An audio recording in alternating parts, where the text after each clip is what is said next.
प्यारे विद्यार्थियों, इस लेक्चर में हम भारत सरकार अधिनियम 1861 के बारे में अध्ययन करेंगे। हमने भारतीय संवैधानिक विकास की यात्रा में अनेक चार्टर एक्ट के बारे में विगत वीडियो में अध्ययन किया है और उन चार्टर एक्ट के माध्यम से किस प्रकार वर्तमान भारतीय संविधान अपने मूर्त रूप में आया, कहाँ कहाँ से प्रोविज़न लिए, इन सब चीज़ों का हमने अध्ययन किया। हमने पिछले वीडियोज़ में ये देखा कि 1853 तक प्रति 20 वर्ष के बाद में चार्टर एक्ट आए, जिसके माध्यम से ईस्ट इंडिया कंपनी के स्वरूप और अधिकारों में परिवर्तन हुआ। लेकिन जब 1857 का विद्रोह हुआ, जिसको इतिहासकारों ने भारतीय स्वतंत्रता आंदोलन का प्रथम विद्रोह कहा, तो उसके बाद में ब्रिटिश संसद के नीति निर्माताओं ने विचार किया कि ब्रिटिश जो ढांचा भारत में बना हुआ है, उसकी स्वरूप और प्रकृति में आवश्यक परिवर्तन होने चाहिए। इसके लिए उन्होंने भारत सरकार अधिनियम 1858 पारित किया और उसमें ईस्ट इंडिया कंपनी के मौलिक स्वरूप में बदलाव किया और उसके अस्तित्व को समाप्त किया गया। देशी रियासतों के साथ बातचीत करने के लिए भी वायसराय के रूप में गवर्नर जनरल को अधिकृत किया।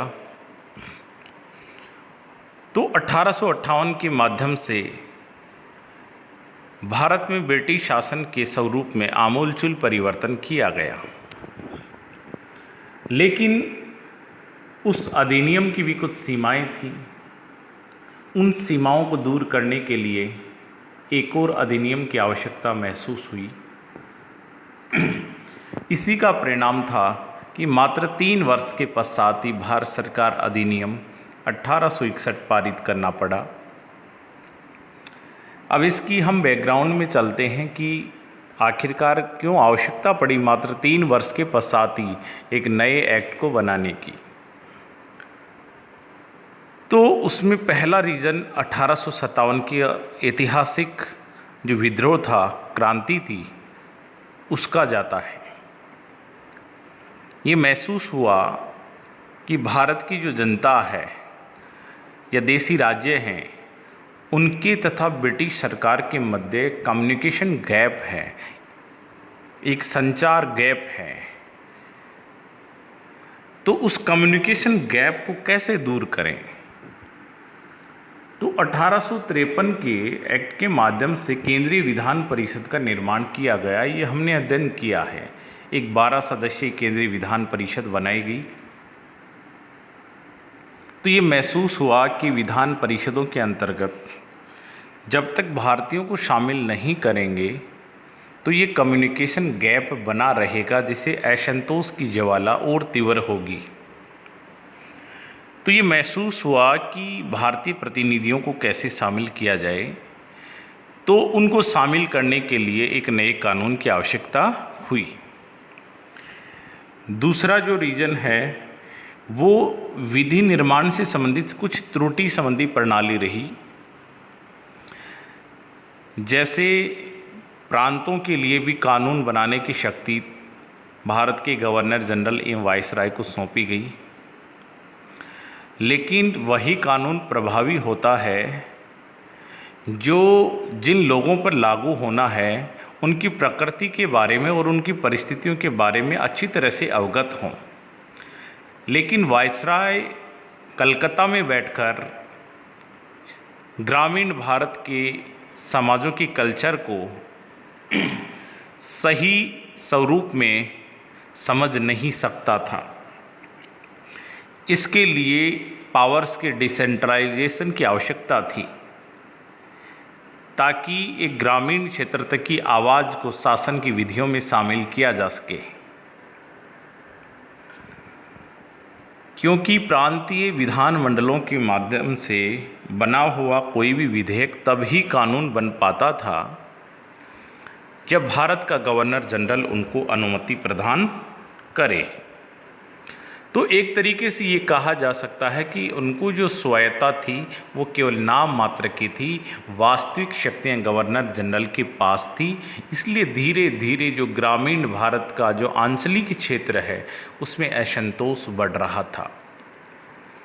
तो इसलिए उसके असंतोषों को कैसे दूर करें, इसके लिए भी एक नए कानून की आवश्यकता हुई और उसी का परिणाम है 1861 का भारत परिषद अधिनियम। अब इसकी मुख्य प्रोविज़न क्या हैं उनको हम देखेंगे। फर्स्ट जो विशेषता है कि केंद्र और प्रांतों में विधान परिषदों का निर्माण किया गया।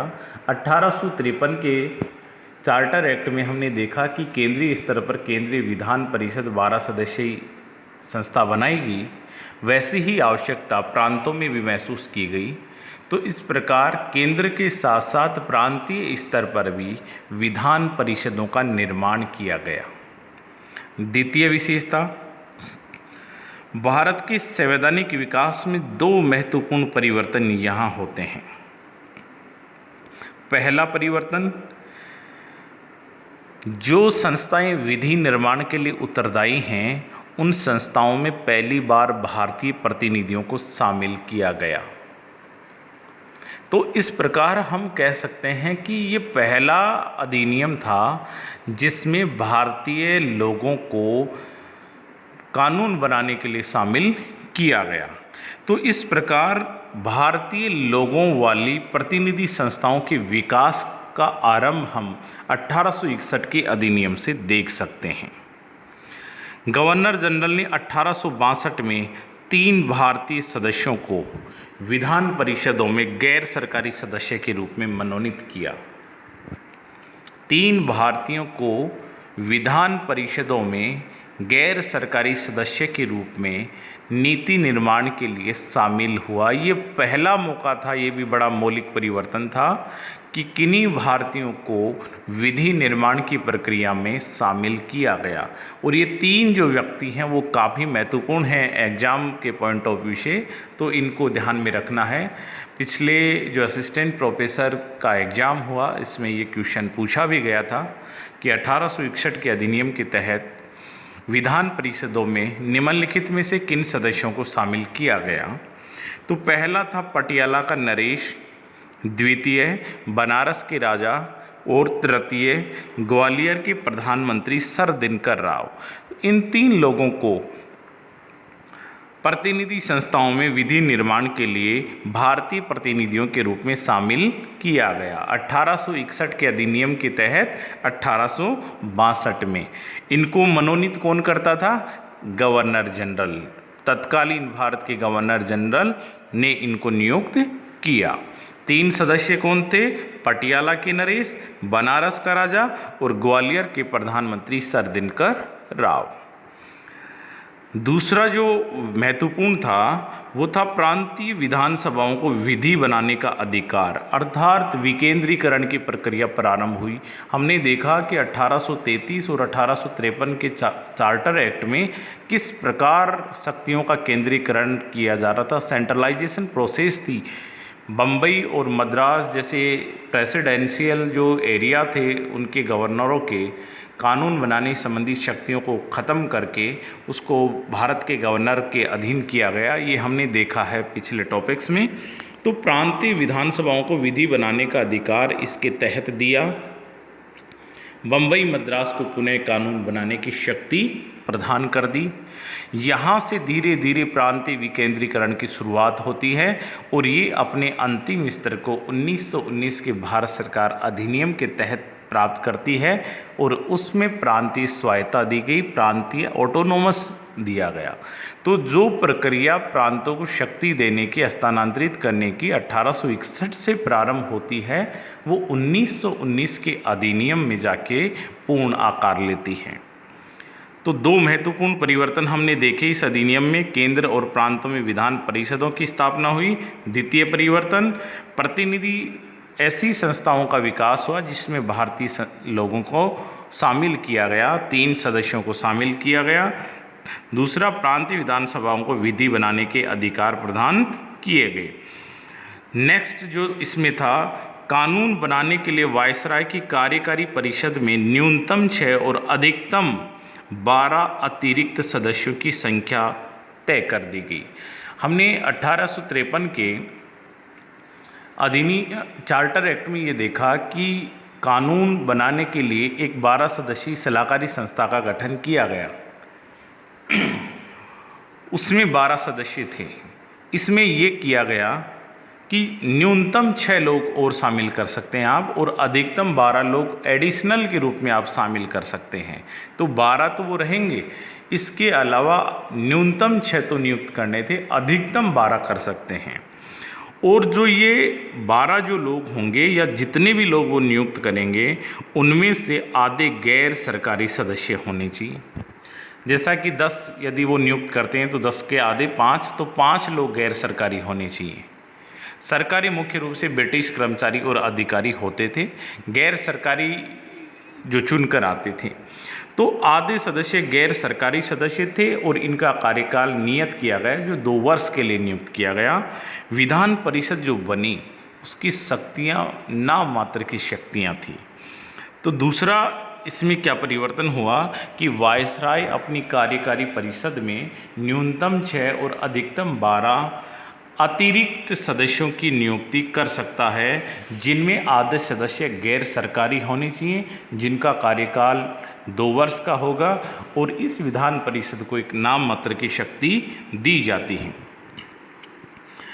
नेक्स्ट पॉइंट, गवर्नर जनरल की कार्यकारी परिषद में भी एक सदस्य और बढ़ाया गया। एक ऊपर जो हमने पढ़ा है वो पढ़ा है विधान परिषद में, एक है गवर्नर जनरल की कार्यकारी परिषद। हमने देखा गवर्नर जनरल की कार्यकारी परिषद में रेगुलेटिंग एक्ट में 1+4 थे, पिट्स इंडिया एक्ट में 1+3 किया, 1833 के एक्ट में 1+4 किया, लेकिन 4 वाले को वोटिंग राइट्स नहीं थे, और 1853 में 1+4 थे, लेकिन 4 वाले को वोटिंग राइट्स दे दिया, चौथे सदस्य को जो विधि सदस्य होता था। और 1861 के अधिनियम के तहत एक और सदस्य की नियुक्ति हुई।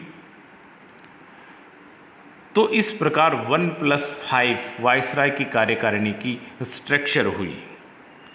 5वां बहुत महत्वपूर्ण, पोर्टफोलियो सिस्टम शुरू हुआ, मतलब डिपार्टमेंट्स को बांटा गया, कार्य की प्रकृति के आधार पर विभाग बनाए गए। फाइनेंस का अलग बनाया गया, डिपार्टमेंट पर्सनल अलग हुआ, एग्रीकल्चर का अलग हुआ, इंडस्ट्री ट्रेड का अलग हुआ। तो इस प्रकार विभागीय प्रणाली या पोर्टफोलियो सिस्टम 1861 की देन है। इस प्रकार भारत में मंत्रिमंडल की व्यवस्था की नींव रख दी गई, और इस मंत्रिमंडलीय व्यवस्था का जनक लॉर्ड कैनिंग कहलाते हैं। काफ़ी महत्वपूर्ण प्रश्न है, एग्जाम के इर्द गिर्द देखा जा सकता है कि भारत में पोर्टफोलियो की व्यवस्थाएं कब शुरू हुई। तो भारत सरकार अधिनियम 1861। नेक्स्ट पॉइंट, कलकत्ता, मुंबई, मद्रास में उच्च न्यायालयों की स्थापना का प्रावधान किया गया। तो तीनों प्रेसिडेंसियों के अंतर्गत हाईकोर्ट का गठन किया जाएगा, इस प्रकार का उल्लेख भी इस अधिनियम में था। और इस अधिनियम के तहत गवर्नर जनरल को कुछ अधिकार दिए गए। फर्स्ट जो हम देखते हैं, अध्यादेश जारी करने का अधिकार। भारत में पहली बार इस अधिनियम की धारा 22 के तहत अध्यादेश का अधिकार जारी हुआ।